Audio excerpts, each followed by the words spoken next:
अली को यूं महसूस हुआ जैसे वो हवा में तैर रहा हो। जब रोशनी आहिस्ता आहिस्ता कम हुई तो उसने खुद को एक अजीबो-गरीब दुनिया में पाया। इस दुनिया का आसमान नीला नहीं बल्कि हल्का सुनहरी था। दरख्त चमक रहे थे और हवा में खुशबू बसी हुई थी। अली खौफसदा हो गया और बोला, मैं कहाँ आ गया हूँ?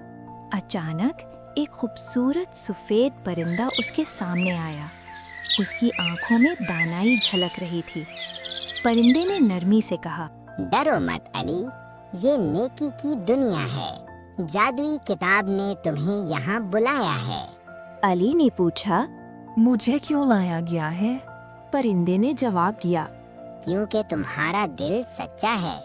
मगर याद रखो, यहाँ हर कदम एक इम्तिहान है।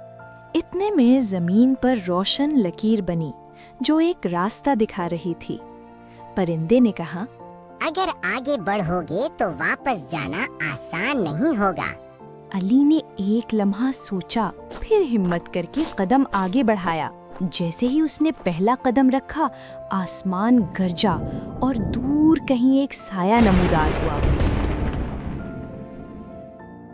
वो साया कौन था? क्या अली वाकई हर इम्तिहान पास कर पाएगा?